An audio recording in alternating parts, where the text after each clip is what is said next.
Surprise, surprise, guys. Doodle17 here with some Call of Duty Advanced Warfare gameplay. And just look at that textbook. Those textbooks. Those things are freaking huge. Some of the heaviest they look like they're some of the heaviest textbooks that I've ever seen.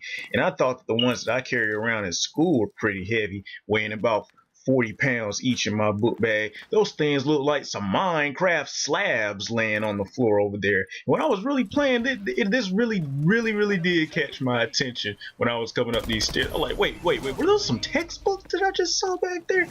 But anyway, guys, I only ran this game for a few days, so I don't have much gameplay for it. I'll just go ahead and give my overall opinion on the game throughout the few videos that I will make. Before we get into everything, though, I want to go ahead and wish a happy birthday to CBT member B Mose. Man, is 18. He's a grown man now.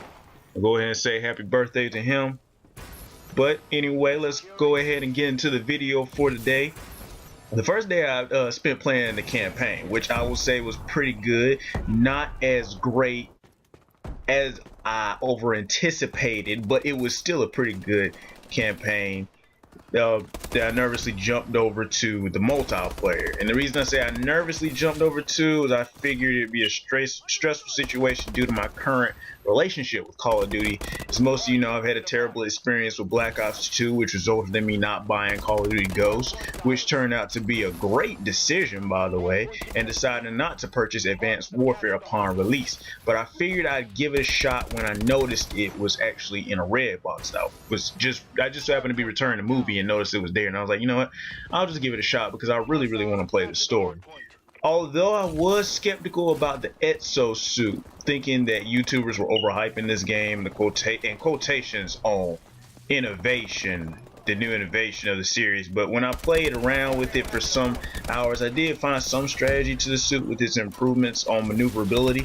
As you'll see me make some crazy plays on here, crossing some guys over and leaving them stunned a little too slow to catch up to my position. And while I'm on that subject, to tell you the truth, for me it was hard to track targets. Maybe it's because of how fast everyone is moving, but it felt as though my aim down sight sensitivity was a little slow. You know how usually you can aim down your sights, and if a guy pops up, you can quickly snatch on over to him without going out of aim and then going back into it.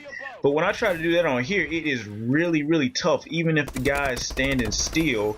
And you'll notice my accuracy is a little off, but I still managed to make it work.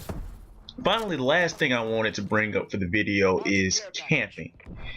Camping used to be my thing back on MW2 and MW3, Black Ops 1, but as we gradually moved on up Call of Duties, they started to implement these dumb pieces of equipment and perks that just made it impossible, to the point of where now you can't even stop to reload without someone knowing where you are.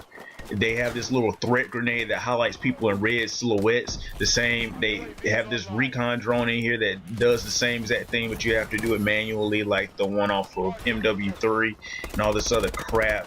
That it's like the Marcus system off of that game, Ghost Recon Future Soldier, which was the reason I didn't get the game. That will highlight people on you could see them through walls across the map, stuff like that, and see their every move. That just makes me a little upset. But it's just hard for me to be my old stealthy way when I used to be able to rack up some kill streaks, which actually there aren't a lot, and kill streaks aren't really that interesting to me, but that's for the next video. Anyway, thanks guys for watching, and stay tuned for the continuation of my opinion on Advanced Warfare.